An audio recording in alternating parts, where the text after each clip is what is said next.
뒤에 앉아있으면서 두 가지 생각을 했습니다. 한 가지 생각은 하나님이 참 인도하심이 귀하다라는 생각을 했습니다.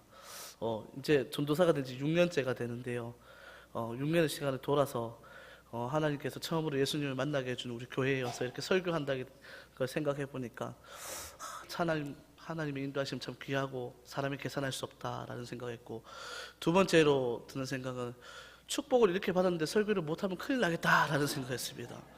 설마 축복을 지원하는데 이렇게 축복도 받고 이렇게 설교하게 돼서 참 감사합니다. 그리고 또 귀한 교회 또한 좋은 우리 존경하는 우리 목사님과 함께 성도님을 섬길 수 있게 돼서 정말로 감사합니다.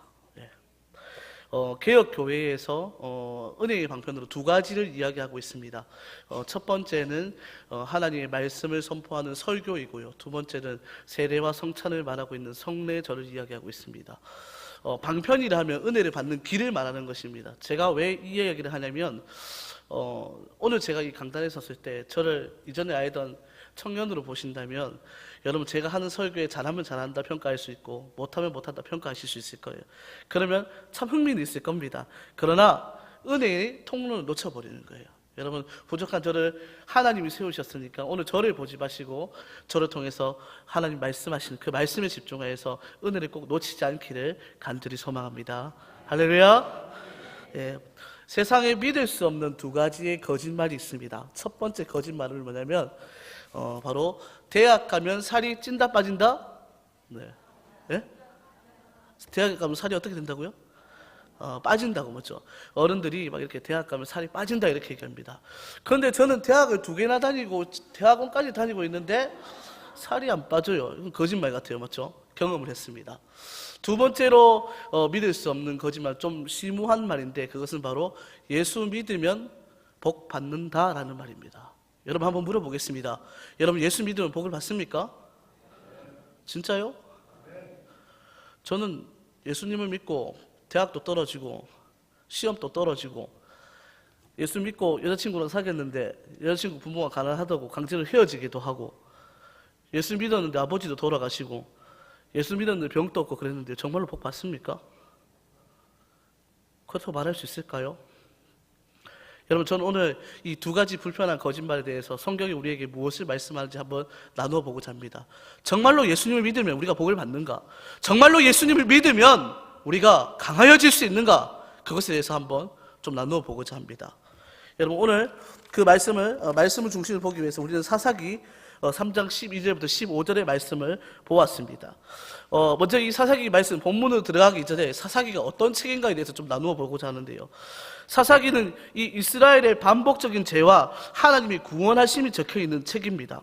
그래서 이스라엘 백성들이 죄를 짓고 하나님이 벌하시고 이스라엘 백성이 살려달라고 회개하고 하나님 또 구원자들을 세우셔서 특별히 사사시대의 사사들을 세우셔서 이스라엘을 구원하는 이야기들이 나와 있습니다.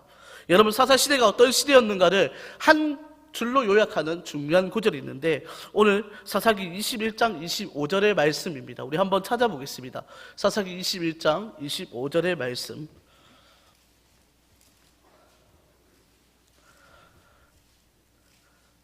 사사기 21장 25절의 말씀. 오늘 저는 말씀을 좀 찾고자 합니다. 성경을 미리 준비해 두시면 좋을 것 같습니다. 찾으셨나요? 함께 읽도록 하겠습니다. 시작. 그때에 이스라엘의 왕이 없으므로 자기의 옳은 대로 하였더라. 아멘. 사사시대는 먼저 왕이 없는 시대였습니다. 그리고 자기의 소견, 즉 자기의 생각대로 행하는 시대가 사사시대였습니다. 여러분 그러나 한번 물어보겠습니다. 이스라엘에 진짜 왕이 없었습니까? 아닙니다. 이스라엘 왕은 있었습니다. 비록 눈에 보이지 않고 직접 나타나셔서 무언가 해주지 않으셨지만 이스라엘의 왕은 눈에 보이지 않는 여호와 하나님이셨습니다. 여러분 믿으십니까? 그러므로 이 여호와 하나님이 왕이시는데 왕이 없이 자기의 소견대로 해야겠다는 것은 왕이 번듯이 살아있음에도 불구하고 그 왕을 무시하면서 살아가는 그 시대가 이스라엘 시대였고 그랬던 사람들이 이스라엘 사람들이었다는 것입니다. 자기의 소견대로가 뭡니까? 죄악된 본성 그대로 하나님을 의식하지 못한 채 그렇게 살아가는 시대였다는 것입니다. 시대적 상황이 이렇다 보니 이스라엘은 어떻게 합니까? 범죄가 아주 많이 만연하게 일어나게 되는 것입니다. 여러분 여호수아 이후에 지도자를 잃어버린 이 이스라엘은 이 자손들에게 여호와 하나님이 하신 일들을 가르치지 않았어요. 사사기 2장 10절 말씀 한번 볼까요? 2장 10절 말씀 한번 찾아보도록 하겠습니다.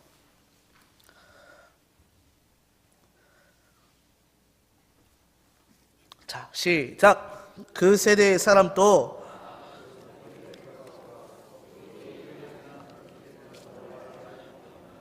여호와께서 이스라엘을 위하여 행하신 일도 알지 못하였더라.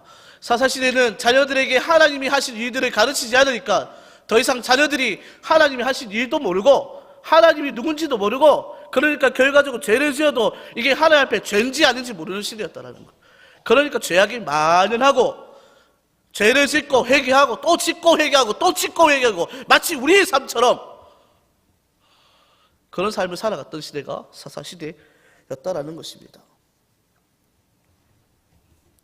여러분, 본문 3장에 보면은 이스라엘의 이제 사사들을 이야기하면서 처음에 나오는 게 온니엘의 등장입니다. 이스라엘이 하나님 앞에, 성경 표현 그대로 하면 하나님의 목전 앞에서 범죄하였습니다. 그래서 하나님은 이 메소포타미아 왕에게 이 이스라엘을 맡겨서, 그러니까 넘겨서, 아예 저버리는 것이 아니라 벌받게 하기 위해서 넘겨서 고통을 받게 하신 후에 이스라엘 백성이 회개하고 부르짖으니까 하나님이 사사 온니엘을 세우셔서 이스라엘 백성을 구원하여 주십니다. 여러분, 이쯤 되면 회개하고 돌아온 백성이라면 어떻게 해야 될까요? 이제 하나님 앞에 살아가야 되는 거잖아요. 그러나 이들이 하나님을 알지 못하니까, 누구도 그렇게 하나님 앞에 고통을 당하고 하나님이 주신 벌을 받고도 하나님이 하신 일들에 대해서 가르쳐주지 않으니까 또 이스라엘 백성들은 또 범죄하게 되는 것입니다. 어디 나와 있습니까? 12절의 말씀입니다. 우리 한번 읽어보도록 하겠습니다. 시작. 목전에 악을 행하니라. 이스라엘 자손이 여호와의 목전에 악을 행함으로 여호와께서 모압 왕 에글론을 강성하게 하사 그들을 대적하게 하시며. 아멘. 하나님이 이스라엘의 왕이심에도 불구하고 하나님을 경외하지 못하니까, 여호와의 목전 앞에서 날마다 죄를 지으니까, 그렇게 하나님의 은혜를 경험하고도 하나님 앞에 죄를 지으니까 하나님이 이번에는 모압 왕이었던 에글론에게 18해 동안 그들을 넘기게 됩니다. 이스라엘 백성들이 어떻게 했을까요? 이번에 또 하나님 앞에 부르짖음을 회개하는 겁니다. 15절의 말씀 읽어봅니다. 시작. 이스라엘 자손이 여호와께 부르짖음에 여호와께서 그들을 위하여 한 구원자를 세우셨으니 그는 곧 베냐민 사람 게라의 아들 왼손잡이 에웃이라. 이스라엘 자손이 그를 통하여 모압 왕 에글론에게 공물을 바칠 때에. 아멘. 이스라엘 백성들이 어떻게 합니까? 모압 왕 에글론에게 이제 넘겨지니까 고통스러운 거예요. 하나님의 이 도우심을 떠나서 이 모압 왕 에글론에게 압제를 당하니까 너무너무 고통스럽고 힘이 든 거예요. 하나님의 백성이 하나님을 떠나니까 너무너무 괴로운 거예요. 그러니까 다시 그들이 부르짖습니다. 누구에게 부르짖습니까? 살아계신 하나님 앞에 부르짖습니다. 하나님, 날 좀 살려주세요. 하나님, 우리 민족을 좀 살려주세요. 부르짖습니다. 하나님이 무시하셨을까요? 구원해 주셨을까요? 본문을 읽어보신 분들이면 알고 있겠죠. 하나님은 또 사사 한 명을 세우셔서 이스라엘을 구원하여 주십니다. 그 사사의 이름이 뭐라고요? 에훗이라고요. 에훗. 저는 사실 오늘 이 본문을 읽으면서 이 본문에 하나님이 구원하시는 것에 초점을 두는 것이 아니라 하나님이 어떤 사람을 구원자로 세우셨는가에 대해서 좀 초점을 맞추려 합니다. 하나님은 에훗을 통해서 이스라엘 백성을 구원하여 주셨는데 그 에훗이 어떤 사람이었을까? 에훗이 어떤 사람이었을까? 여러분, 에훗이 어떤 사람인지 나와 있죠? 15절에 다시 한번 읽어봅니다. 시작. 이스라엘 자손이 여호와께 부르짖음에 여호와께서 그들을 위하여 한 구원자를 세우셨으니 그는 곧 베냐민 사람 게라의 아들 왼손잡이 에훗이라. 이스라엘 자손이 그를 통하여 모압 왕 에글론에게 공물을 바칠 때에. 아멘. 에훗이 어떤 사람이었다고요? 베냐민 자손 게라의 아들, 어떤 손잡이? 왼손잡이. 여러분, 이 본문을 히브리어 원어로 보면 참 흥미롭습니다. 어떻게 나와 있느냐? 이렇게 나와 있습니다. 왼손이 불구인 베냐민 자손 게라의 아들 에훗이라고 나와 있어요. 본문에 보면 이테르라는 히브리어 단어를 사용하고 있는데, 이 히브리어 단어가 손이 묶여 있다 또는 불구이다 이런 뜻입니다. 이것을 두고 학자들은 두 가지 의견을 제시합니다. 첫 번째는 진짜 에훗이 왼손이 불구였다. 한마디로 장애를 가진 사람이었다. 다른 한 사람은 아니다. 당시 사회 통념상 왼손잡이는 그냥 불구라고 적었을 뿐이다. 이렇게 하고 있습니다.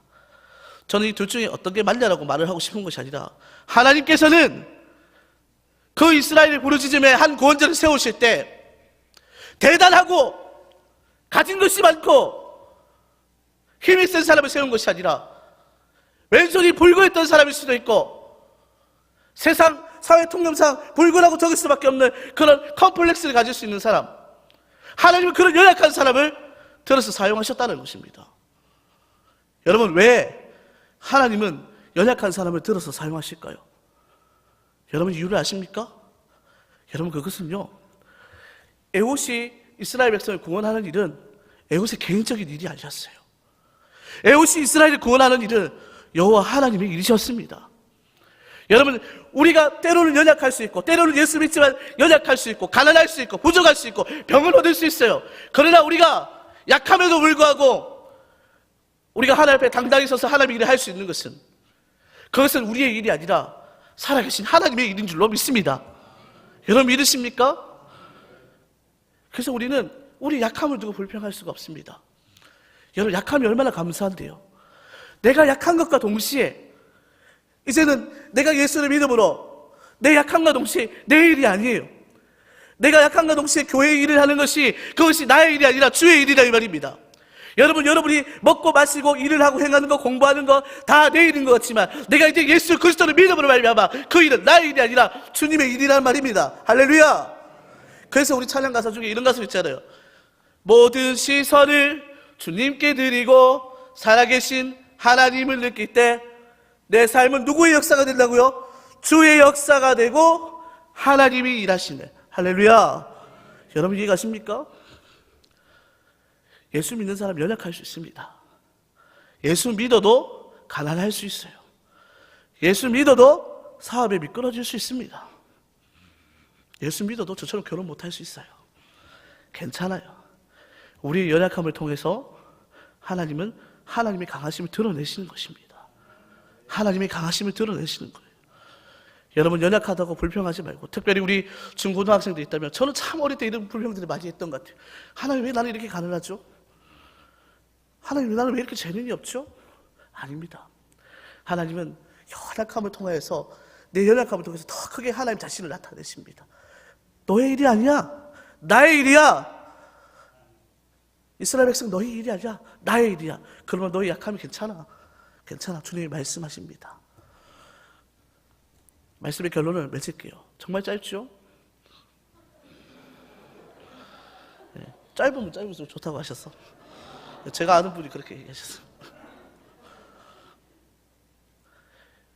여러분, 여러분의 연약함을 절대로 불평하지 마십시오. 하나님은 왼손잡이 에봇을 들어서 이스라엘 백성을 구원하셨습니다.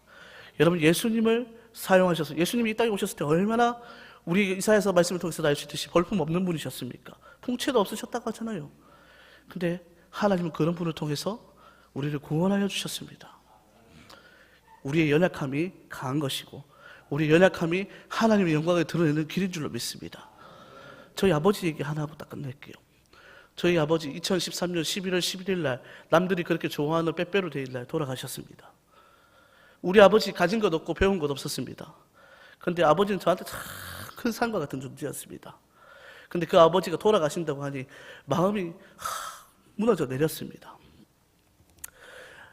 8시에 포항에 와서 아버지가 돌아가실 것 같다 그래서 목사님한테 전화를 드리고, 이제 내일, 그때 분명히 간호사가 내일 돌아가신다라고 했습니다. 근데 전화를 딱 끊고 나니까 목사님 내일 오시겠어요? 아, 내일 가겠습니다. 전화를 딱 끊고 했는데 들어가니까 간호사가 지금 당장 돌아가실 것 같다라고. 그래서 목사님한테 대신 전화드리고 제가 아버지의 임종 기도를 하였습니다. 눈이 다 뒤집어지셨습니다. 흰자밖에 없어요. 손을 발발 떨고 있고 몸에는 온기가 하나도 없었어요. 손을 꼭 잡고 아버지를 위해서 기도하는데 눈물이 그렇게 나더라고요. 아버지의 삶이 기도하는 가운데 하나님 제 눈에 다 보여주게 하죠. 그렇게 간절히 기도하고 예수님의 이름으로 간절히 기도합니다라고 했을 때 어떤 일이 일어났을까요? 눈을 뒤집어져서 흰자밖에 없던 아버지가 큰 소리로 아멘, 남의 얘기지만 아멘 좀 하소, 아멘 하고 돌아가셨습니다. 만약 저희 아버지가 연약하지 않았다면, 저희 아버지가 이전처럼 건강하였다면 과연 주님을 만날 수 있었을까요?